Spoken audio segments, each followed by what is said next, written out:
बोलिए hallelujah. Hallelujah. परमेश्वर का धन्यवाद हो आज के इस दिन के लिए, उसने हमें जीवन दिया, जीवित रखा, ये प्राण ये सांसें हमें क्षण बख्शे ताकि हम फिर से जीवित परमेश्वर खुदावंद प्रभु यीशु मसीह की हुजूरी में बैठ कर उसका जीवित वचन सुन सकें। मेरे अजीज बहन भाइयों बच्चों, परमेश्वर जो हमसे प्यार करता है वो हमेशा चाहता है कि उसके बेटे बेटियां उसके संग आगे बढ़ें, उसके संग संगति में बढ़ते रहें। बहुत सारी बरकतें वो देने वाला परमेश्वर है। अभी जो हमने जबूर पढ़ा, वो जबूर में यही था कि वो आप तुम्हारे लड़कों को, घरानों को, सभी को आशीष देगा। बोलो हालेलुया। परमेश्वर का जो जीवित वचन है, आज का जो वचन का विषय है वो है आत्माओं को जीतना। वचन का विषय को ध्यान से सुनिए, आत्माओं को जीतना, आत्माओं को जीतना। मेरे अजीज बहन भाई, इस वचन को बड़े ध्यान से सुनना। मैं और आप परमेश्वर के चुने हुए विश्वासी बेटे बेटियां, हमें परमेश्वर ने चुना है।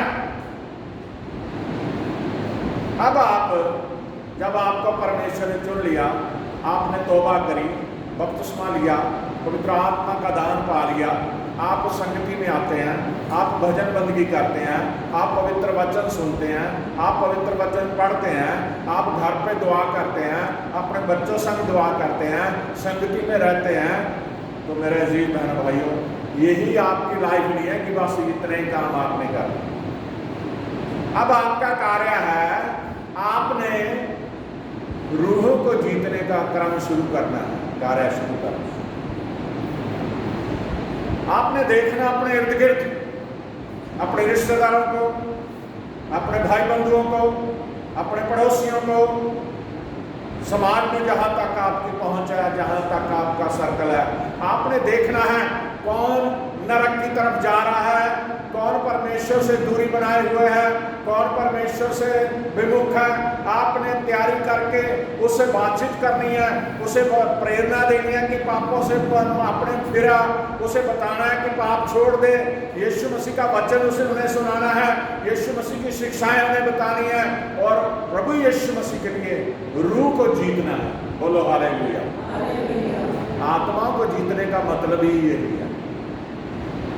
बहुत सारे लोगों को वहम होता है, जो प्रभु ने दास चुने हैं, सभी को वचन सुनाने के लिए दास चुना जाता है, सभी को वचन सुनाने के लिए नहीं चुना जाता। सभी दास नहीं बन जाते परमेश्वर के, सभी सेवक नहीं बन जाते परमेश्वर के। कुछ चुने हुए लोगों को परमेश्वर चुनता है अपने लिए, सेवकाई के लिए, जो लोगों को प्रचार सुनाए प्रभु यीशु मसीह का। लेकिन ये नहीं कि उसकी ड्यूटी है सिर्फ रूहों को जीतने की। ज़्यादातर प्रभु के सेवक, प्रभु के दास बड़ी बड़ी सभाओं की तैयारी में लगे रहते हैं, तो चर्च संडे स्कूल के बच्चों को शिक्षा देने लगे रहते हैं, लोगों को बाइबल का प्रचार करने में लगे रहते हैं, और बहुत सारे उनकी लाइफ बहुत बिजी हो जाती है परमेश्वर के कार्य को बढ़ाने के लिए। अब जो कलीसिया के लोग हैं, जो विश्वासी बचे हुए लोग हैं, उनकी ड्यूटी बनती है कि अपने प्रभु के सेवक के साथ, अपने प्रभु के चुने हैं दास के साथ मिलके खुद भी कार्य करें और रूहों को जीते, आत्माओं को जीते। अब आत्माओं को जीतने का तरीका क्या है? वचन से तो मैं आपको सुनाऊंगा, लेकिन मैं एक बात आपको बताता हूं। आत्मा को वही जीत सकता है जो खुद तैयार हो, जो खुद परमेश्वर का चुना हुआ हो। वही इंसान आत्माओं को जीत सकता है जिसके अंदर कमांड ना हो, जिसके अंदर जो ढीठ ना हो, जो अहंकारी ना हो, जो किसी तरह की पाप में ना फंसा हो। पहले हमने अपने आप को चेक करना है कि मैं किसी को जाके शिक्षा दूंगा यीशु मसीह के बारे में, तो मैं उन शिक्षाओं पे खरा हूँ क्या, मैं उनके ऊपर चल रहा हूँ? तभी आप किसी को बोल सकते हो कि आप बुरा काम छोड़ दो, पाप छोड़ दो, परमेश्वर के साथ आओ।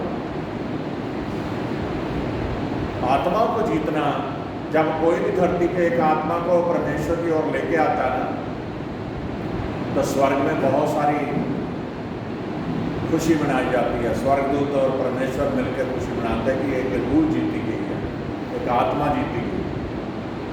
मेरे जी बहन भाइयों, वचन से हम पढ़ते हैं नीति वचन, उसका 11 अध्याय, नीति वचन 11 अध्याय, उसकी 30 आयत पढ़ें जब 11 की 30।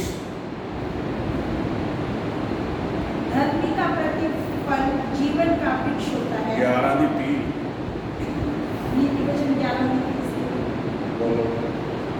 धर्मी का प्रतिफल जीवन का वृक्ष होता है। धर्मी का प्रतिफल जीवन का वृक्ष होता है। और बुद्धिमान मनुष्य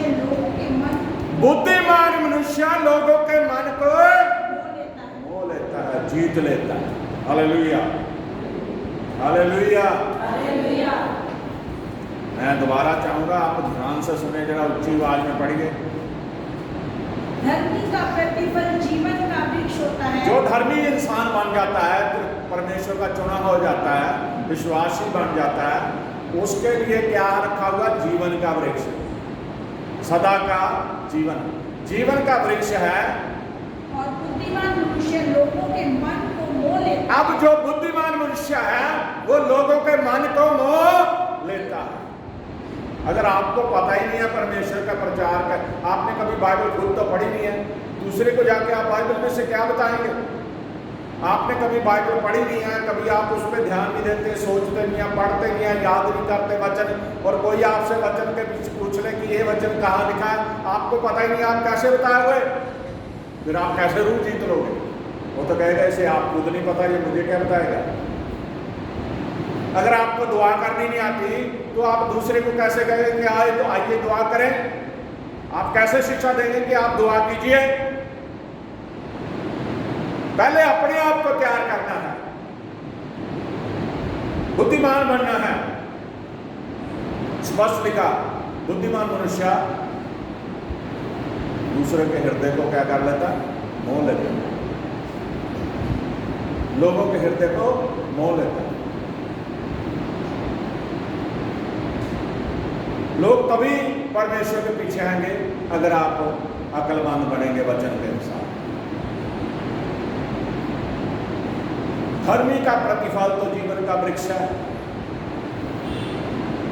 और बुद्धिमान मनुष्य लोगों के मन को मोह लेता है। आमीन।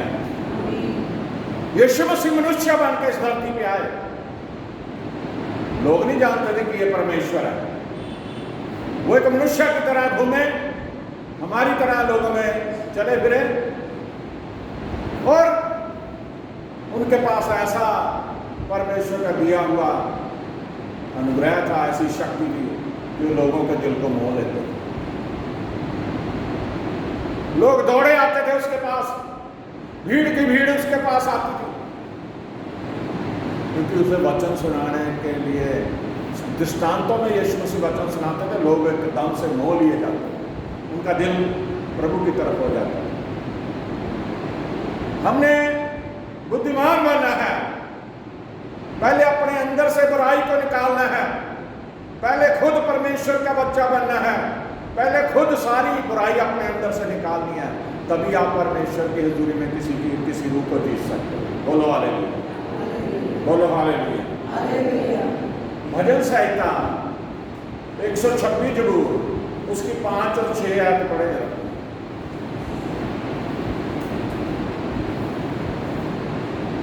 जो आंसू बहाते हुए बोते हैं, बड़े ध्यान से सुनना है शायद को, आप वहां बैठ के मैक में पढ़िए ताकि सुने सभी को। जो आंसू बहाते हुए बोलते हैं,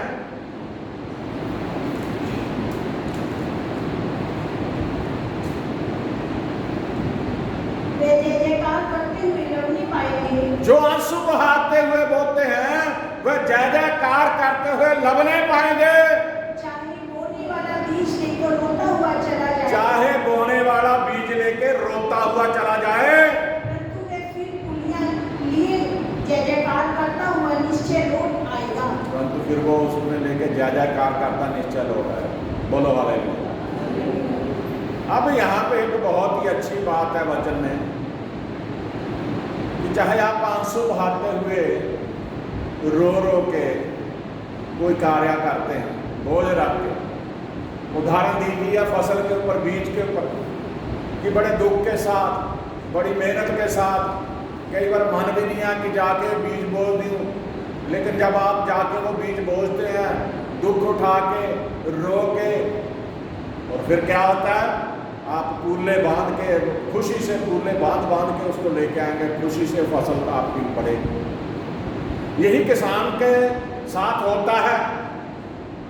जब वो अपनी फसल बीजता है, मींह, आंधी, तूफान, धूप, सर्दी में हाथ नीले हो जाते पानी में, लेकिन वो पानी लगा रहा होता खेतों में, उसे फल क्या मिलता है? जब मौसम आता है कटाई का, तो वो फिर कूले बांध बांध के लेके घर आता है। बोलो हालेलुया।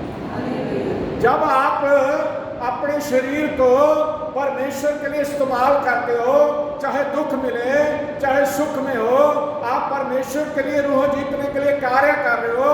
आपको उस काम के लिए दुख भी सहना पड़ रहा है, आपको उस काम के लिए तकलीफें भी सहनी पड़ रही हैं, लेकिन होगा क्या? आपकी वजह से परमेश्वर के लिए और रूहें जीती जाएंगी। बोलो हालेलुया। आपकी वजह से और रूहों को आप जीत लेंगे। आपको पता है पास्टर का जीवन कैसा होता है? वो हमेशा आपको हंस के ही मिलेगा। वो हमेशा आपको कभी भी ये प्रकट नहीं करेगा कि वो दुखी है। सारी कलीसिया का, सभी लोगों का रोजाना भार अपने ऊपर रखता है। समय कोई भी लोग फोन कर दें या लोग ये कहीं मेरे लिए प्रार्थना करो, उसे प्रार्थना करनी पड़ती है। और जब वो अपनी पर्सनल प्रार्थना करता है, सभी के नाम लेके वो प्रार्थना करता है, सभी का बोझ वो अपने ऊपर लेता है। जब एक पास्टर इतना कुछ करता है, तो वो जीवित परमेश्वर जिसने हमें चुना है, वो हमारे लिए कितना बोझ रखता है। वो किस तरह रोज हमारी हर बात को ध्यान में रख के किस तरह से वो हमें चंगा रखता है, हमारी जरूरतें पूरी करता है। मैं आपको बताता हूँ, हम छोटी सी बात के लिए प्रार्थना करते हैं, परमेश्वर उससे भी बड़े के लिए हमारे लिए बैठा होता प्यार। हम सिर्फ धन मानते हैं, परमेश्वर तो पहले ही हमारी जरूरतें पूरी करने के लिए तैयार रहता है। Hallelujah, hallelujah. दोबारा पढ़ दीजिए इस वचन को। जो आंसू बहाते हुए बोलते हैं, अब वो लोग जो दुख उठा के परमेश्वर का काम करते हैं, वे जय जयकार करते हुए लौटे पाएंगे। वो जय जयकार करते हुए उन रूहों को ले आएंगे परमेश्वर के पास। चाहे बोने वाला बीज लेकर, चाहे बोने वाला बीज लेके रोता हुआ चला जाए, रोता हुआ चला जाए, परंतु वे फिर पुलियां लिए, परंतु वह फिर पुलियां लिए हुए जय जयकार करता हुआ, जय जयकार करता हुआ निश्चय लौट आएगा। निश्चय लौट आएगा। हालेलुया। प्रभु ने अपने दास को इतनी आत्मिक तौर पे सामर्थ्य से भरा, उसने बता दिया कि अगर हम परमेश्वर के लिए कोई कार्य करने के लिए दुख भी सहेंगे ना, तो फिर बड़ी खुशी आनंद आएगा, क्योंकि हमने उस कार्य को कर लिया जो परमेश्वर ने हमें सौंपा था। बोलो हालेलुया, बोलो हालेलुया। अब सवाल है, आत्मा को जीतने वाला बनने के कारण क्या? आत्मा को जीतने वाला बनने के कारण, अब कोई पूछे कि पादरी साहब की ड्यूटी है रूहों को जीतने की, लेकिन उन आत्माओं को आपने भी जीतना है जो विश्वासी। अपने इर्द गिर्द नजर मारिए, पहले अपने परिवार को चेक कीजिए। परिवार में अगर आप परमेश्वर के साथ हैं, बाकी परिवार के परमेश्वर के साथ नहीं, ना चर्च जाते हैं, ना परमेश्वर के संग दुआबंदी में बैठते हैं, ना ही कोई उनको लेना देना है, उनको पहले सबसे पहले उन्हें तैयार कीजिए, सबसे पहले उनके ऊपर मेहनत कीजिए ताकि वो परमेश्वर की तरफ आ जाएं। ऐसा ना हो कि आप तो स्वर्ग में बैठे हो, वो नरक में जाएं। अगर परिवार के जितने सदस्य हैं सभी स्वर्ग में जाने के हकदार बने। ये ना हो कि आप कहें कि मैंने तो अपना अपना लेखा देना, मैंने तो अपना लेखा देना, इन्होंने अपना लेखा देना, ऐसी बातें मत करिए। लेखा तो अपना अपना देना है, लेकिन जब आपकी ड्यूटी है, आप चुने गए हैं, तो आप विश्वासी हैं, आप दूसरों को भी आत्मिक तौर पे जीतिए, उन्हें परमेश्वर की तरफ ले जाइए। फिर रिश्तेदार, पहले परिवार, फिर रिश्तेदार, दोस्त मित्र, समाज में लोग, ये सारा कार्य बड़ा लंबा है। अगर पूरे जीवन में आपने 100 में से 2% भी काम पूरा कर लिया, 2% भी परमेश्वर के लिए रूहें जीत ली, तब भी आपको परमेश्वर बहुत सारी आशीष देगा। बोलो हालेलुया, बोलो हालेलुया। परमेश्वर के लिए रूहों को जीतना है। अब कारण जो है आत्मा को जीतने वाला बनने के कारण क्या, पहला पढ़े जरा मरकुस रसूल की इंजील उसका 8 अध्याय उसकी 35 से 38 आयत तक पढ़े। मरकुस 8 उसकी 35 से 38 तक।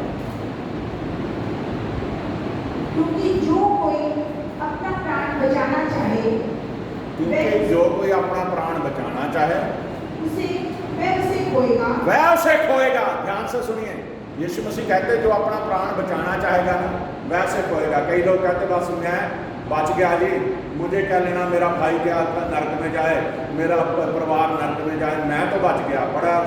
बड़े फख्र से कहते मैं बचाए जी, मुझे दूसरों से क्या लेना। हाँ जी। पर जो कोई मेरे और सुसमाचार के लिए अपना प्राण खोएगा वह उसे बचाएगा। यदि मनुष्य सारे जगत को प्राप्त करे, ध्यान से सुनिए मेरे अजीज बहन भाइयों, यदि मनुष्य पूरे जगत को प्राप्त कर ले और अपने प्राण की हानि उठाए, अपने प्राणों की हानि उठाए, तो उससे क्या लाभ होगा? तो उसे क्या लाभ होगा?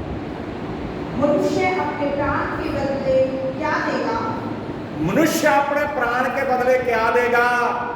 जो कोई इस व्यभिचारी और पापी जाति के बीच में मुझसे, जो कोई इस व्यभिचारी और पापी जाति के बीच में मुझसे और मेरी बातों से लजाएगा, मनुष्य का पुत्र भी जब पवित्र दूतों के साथ के साथ अपने पिता के सामने महिमा में आएगा, तब उससे भी लजाएगा। तब वह उनसे भी लजाएगा। Hallelujah, hallelujah. अब देखिए कारण क्या रूहों को जीतने वाला बनने का। यहाँ क्लियर बोल दिया कि अगर कोई अपने सारे जगत को प्राप्त कर ले, आप समाज में रहते हुए अमीर बन जाएं, कामकाज अच्छा चलने लग जाए, बड़े आनंद से जीवन बचाएं, लेकिन आप ना तो खुद बचे ना ही रूहें बचाने का कार्य कर रहे हैं, तो परमेश्वर का वचन कहता है कि अगर तू सारे जगत को प्राप्त कर ले लेकिन अपने प्राणों की हानि उठाए तो तुझे क्या लाभ? हालेलुया। खुद नरक में चला जाए क्या लाभ है? दुनियावी तौर पे ऐशप्रस्ती कर ली, दुनियावी तौर पे सब कुछ भोग लिया, लेकिन अगर आप परमेश्वर के पीछे नहीं आए, अगर आप को परमेश्वर की तरफ नहीं आए, ना ही आपने कोई रूह को जीता, तो क्या फायदा? मरना तो सभी नहीं है। जो अपने प्राणों को बचाएगा वो उन्हें नाश करेगा, जो मेरे और सुसमाचार के लिए अपने प्राणों को गवाएगा वो बहुत सारी आशीष और बरकत पाएगा। नए सिरे से दोबारा पढ़ दीजिए इस पूरे वचन में। क्योंकि जो कोई अपना प्राण बचाएगा, ध्यान से सुनिए, चाहे वह उसे खोएगा, और जो कोई मेरे और सुसमाचार के लिए अपना प्राण खोएगा, जो मेरे और सुसमाचार के लिए अपना प्राण गवा देगा प्रभु के लिए, वह उसे बचाएगा। वह उस प्राण को सेव करने का बचाएगा।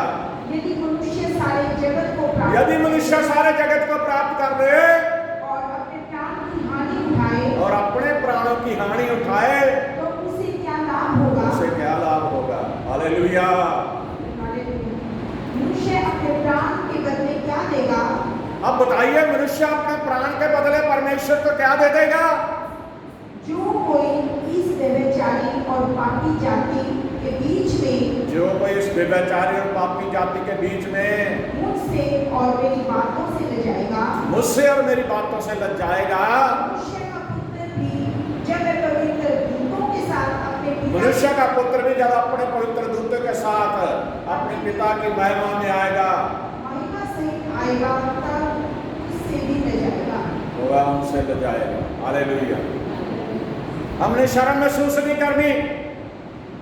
आपको यीशु मसीह ने बचाया, आपने लोगों को बताना है कि यीशु मसीह बचाने वाला है।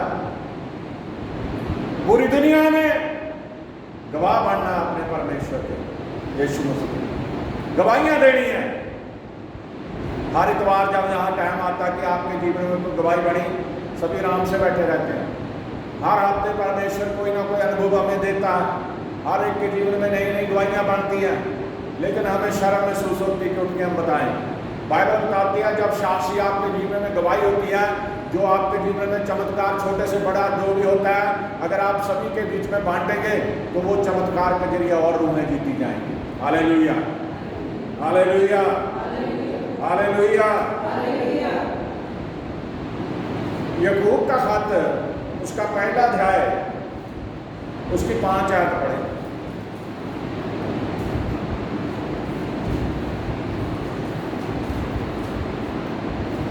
याकूब 1 उसकी 5। पर यदि तुम में से किसी को बुद्धि की घटी हो, पर यदि तुम में से किसी को बुद्धि की घटी हो तो परमेश्वर से मांगो। इधर को मांगनी है, किससे मांगनी है? परमेश्वर से मांगो, जो बिना उलाना दिए, जो बिना उलाना दिए सबको उदारता से देता है, सबको उदारता से देता है, और उसको दी जाएगी, और उसको दी जाएगी जो मांगे। परमेश्वर कोई भी किसी के साथ पार्शियलिटी नहीं करता। ये नहीं कि मुझे वो बुद्धि देगा, आपको नहीं देगा। तो जिसे भी बुद्धि की कमी हो वो मुझसे मांगे, वो परमेश्वर से मांगे,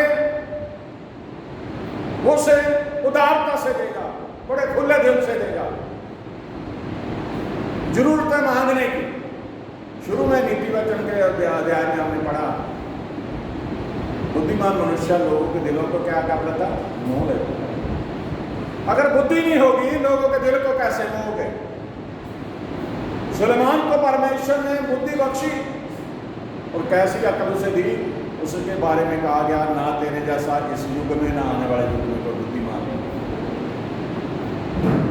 अब अगर हमें अकल की कमी है, और यदि तुम में से किसी की हो बुद्धि की घटी हो, तो परमेश्वर से मांगे जो बिना औलाना दिए सबको उदारता से देता है, और उसको दी जाएगी। आमीन, आमीन, आमीन।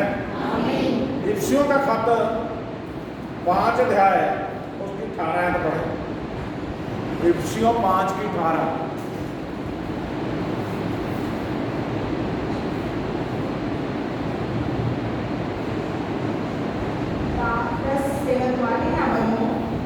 और दाखरस से मतवाले ना बनो, क्योंकि इससे दुश्मन होता है, क्योंकि इनसे लुचपन होता है। पर आत्मा से परिपूर्ण होते जाओ, और आत्मा से परिपूर्ण होते जाओ। आमीन। अगर आपने रूहों को जीतना ना, तो अपने अंदर कोई भी ऐब नहीं होना चाहिए। साफ लिखा, दाखरस से मतवाले ना बनो, इससे लुचपन पैदा होता है। कई लोगों को ये बात समझ ही नहीं आती। चर्च भी आएंगे, दुआ भी करेंगे, और कईयों को तो ऐसे को भी देखा, जब पैग पुग लगा लेते फिर ज़्यादा मसीह बन जाते हैं। फिर उन्हें बहुत बातें आती हैं, फिर भजन गाएंगे पैग लगा के, फिर उन्हें यीशु मसीह ज़्यादा याद आता है। लेकिन वचन क्या कहता है? दाखरस से क्या बात होता है? लुचपन पैदा होता है। दाखरस मत पियो से क्या पैदा होता है? लुचपन पैदा होता है। लुचपन मतलब क्या आता है? बुराई सारी आ जाती है उसमें। पर क्या करो? आत्मा से परिपूर्ण होते जाओ। वो पवित्र आत्मा जो परमेश्वर ने आपको दिया। मैं अपनी बात बताता हूँ, मैं बीड़ी सिगरेट शराब से दूर हूँ, तो परमेश्वर ने मुझे बहुत अच्छा जीवन दिया। जब मैं लोगों को देखता हूँ ब्याह शादियों में, पार्टियों में, लोग शराब पी रहे हैं, सिगरेट पी रहे हैं, या कुछ और कार्य कर रहे हैं, तो मुझे उस समय होता है कि शुक्र है परमेश्वर, आपने हमें इस ऐपों से दूर रखा, आपने हमें बचाया। सचमुच परमेश्वर हर एक के ऊपर नजर रखता है। और दाखरस से मतवाले ना बनो, क्योंकि इससे दुश्मन होता है, और आत्मा से परिपूर्ण होते हैं। आमीन, आमीन। अब आगे जो बात है वो आत्मा को जीतने का परमेश्वर का रास्ता कौन सा है। भजन संहिता 136 उसकी 5-6 हमने पहले भी पढ़ी थी, दोबारा रिपीट कर दी।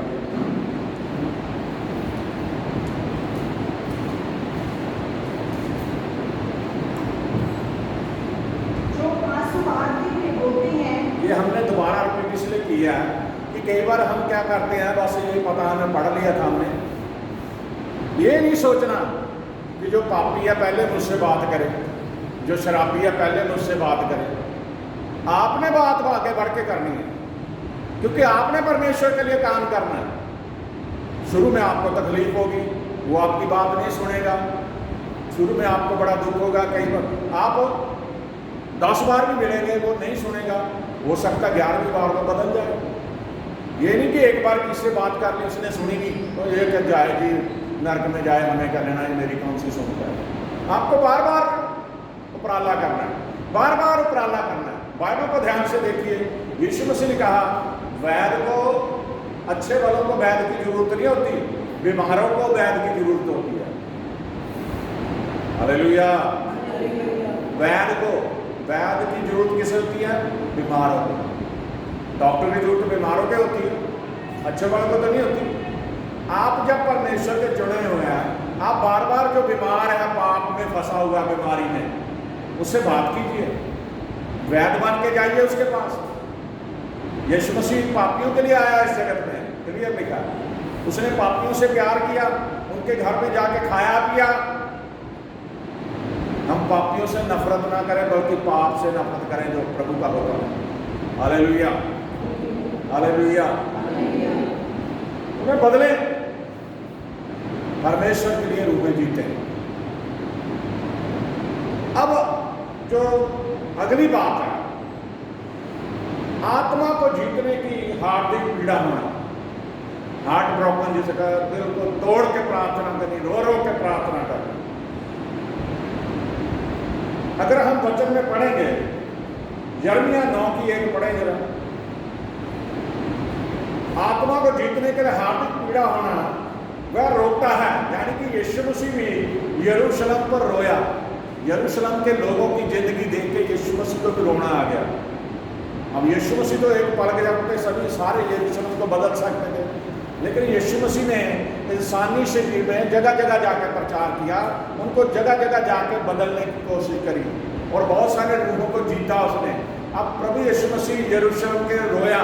अब यिर्मयाह यहाँ क्या कहता, नबी 9:1, भला होता कि मेरा सर जल की जल और मेरी आंखें आंसुओं का सोना होती, कि मैं रात दिन अपने मारे हुए लोगों के लिए रोता रहता। आमीन। यहाँ पे मेरे अजीजों, नबी यिर्मयाह चाहता है कि वह इस्राएल के लिए दिन और रात रोए।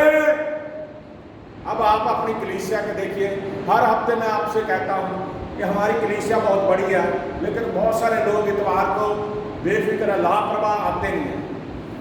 तो आपसे कहा जाता है कि आप दुआ कीजिए कलीसिया के लिए। सभी अपने घर जाते हैं, अपने कामों में मगन हो जाते हैं। रो रो के दुआ कीजिए, परमेश्वर उन लोगों को लेके आइए जो आपसे दूर हो रहे हैं, उन्हें इकट्ठा कीजिए जो आपसे दूरी बना रहे हैं। सभी के लिए दुआ करें, ये आपकी ड्यूटी है। यीशु मसीह यरूशलेम के लिए रोया, आप भी अपनी कलीसिया के लिए रो के प्रार्थना कीजिए, आप भी अपनी कलीसिया की बढ़ती के लिए प्रार्थना कीजिए। अब पौलुस के बारे में देखिए, पौलुस आत्मा पे जीतने के लिए रोया। प्रेरितों के काम 20 अध्याय उसकी 19 ऐप पढ़ेंगे।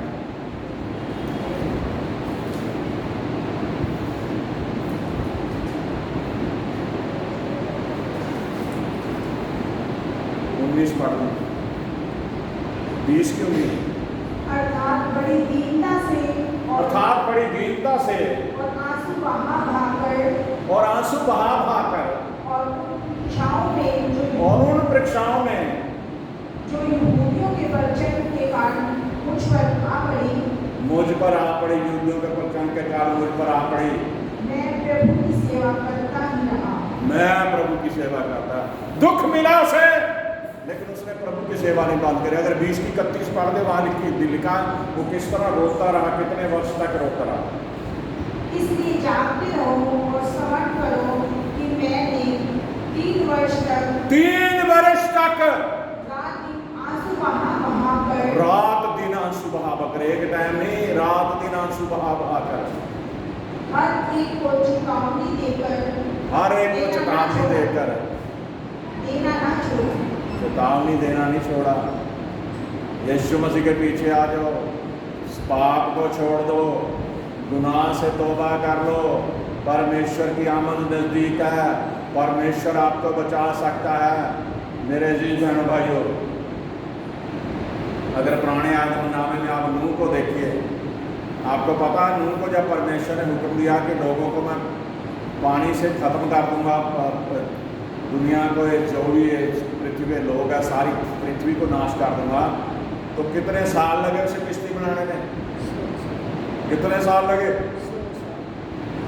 बोलिए। 120 वर्ष लगे। 120 वर्ष तक वो प्रचार ही करता रहा, जब उसे हुक्म हुआ कि ये लोगों को मैं खत्म करूंगा। पौलुस 3 वर्ष तक रो रो के आंसू बहा के प्रार्थना करता रहा। लोगों ने यकीन नहीं करा नूह का, बारिश आ गई और जो जहाज में परमेश्वर के हुक्म से चढ़ गए परिंदे पक्षी जानवर, नूह का प्रभाव सिर्फ बचा। आपकी ड्यूटी है रो रो के प्रार्थना करनी। आप क्या करते हो? 5 मिनट के लिए 10 मिनट के लिए प्रार्थना करके सो, तो बड़ी लंबी मैंने प्रार्थना कर। प्रार्थना करने का ढंग आना चाहिए।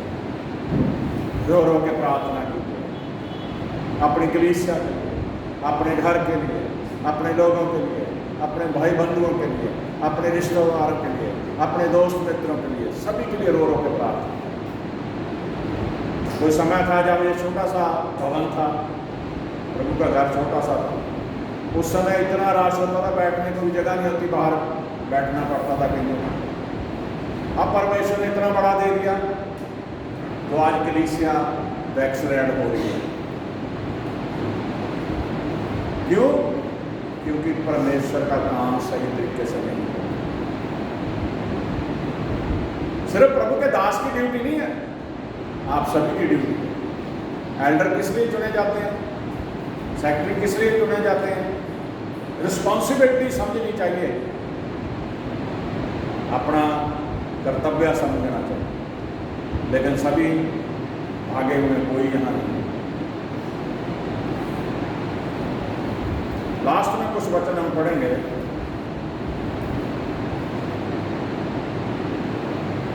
अब परमेश्वर का वचन जो है आत्मा को जीत सकते हैं उसके जरिए।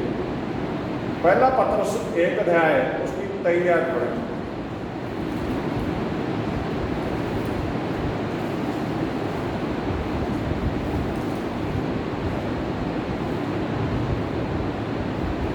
क्योंकि तुमने नाशवान नहीं पर अविनाशी बीज से तुमने नाशवान नहीं बल्कि अविनाशी बीज से परमेश्वर के जीवते और सदा ठहराने वाले वचन के द्वारा नया जन्म पाया। आमीन। अब यहाँ बीज के बारे में दृष्टांत परमेश्वर बताता है। हो सकता आप प्रभु का वचन बहुत जानने लग गए हो, आपको लंबा चौड़ा कुछ नहीं बताना है जिसे आपने रूह को जीतना है।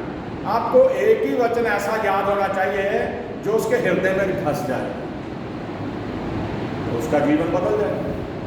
अब जब किसान बीज बीजता है तो बीज को फेंक देता है, जमीन को बाना, जमीन को खाद डालना, पानी देना, उसे नहीं पता किस तरह की फसल होगी, लेकिन फसल जब होती है तो बड़ा खुश होता है। आपका काम है उस बीज डालने वाले की तरह जो दृष्टांत प्रभु यीशु मसीह ने बताया, आपने अपने परमेश्वर का वचन उस इंसान के, उस बहन भाई के दिल में बीजना है, ताकि वो बीज फलदायी बने, वो आत्मा जीती जाए। बोलो हालेलुया, बोलो हालेलुया, बोलो हालेलुया। लास्ट में हम पढ़ेंगे वचन, आज का लास्ट वचन है। कॉन्फिडेंस होना चाहिए रूह को जीतने के लिए, दृढ़ विश्वास होना चाहिए। याकूब का खत 3 अध्याय उसकी 20 है।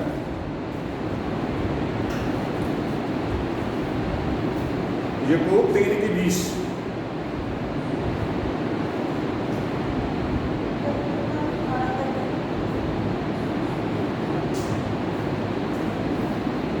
पांच की 20 पर पढ़ो।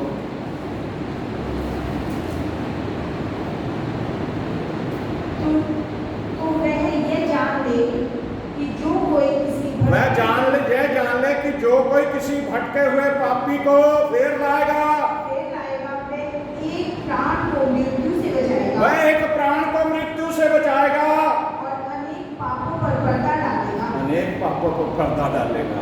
आमीन। आमीन। पाप सभी करते हैं मेरे अजीजों, पाप मैंने भी किया, आपने भी किया। हमने तौबा कर ली और प्रभु ने हमारे पापों पे पर्दा डाल दिया। और वचन ये बताता है कि जो कोई किसी भटके हुए पापी को, भटका हुआ पापी है, आप जानते हैं कौन है, उसे फेर लाएगा, यानी कि परमेश्वर यीशु मसीह की तरफ ले आएगा। वह एक प्राण को मृत्यु से बचाएगा। मरना सभी ने है, लेकिन वो नरक में जाने वाली मौत से बचा लेगा उसे। एक प्राण को मृत्यु से बचाएगा और अनेक पापों पर पर्दा डालेगा। आमीन। बहुत सारे गुनाह उसके माफ हो जाएंगे, क्योंकि प्रभु पापियों को माफ करने वाला परमेश्वर। एक रूह को बचाने से आप उसे मौत के मुंह में जाने से बचा सकते। इसलिए मेरे अजीज बहन भाइयों, परमेश्वर के संग चलो, रूहों को जीतने वाले बनो, आत्माओं को जीतने वाले बनो। परमेश्वर आपको आशीष दे।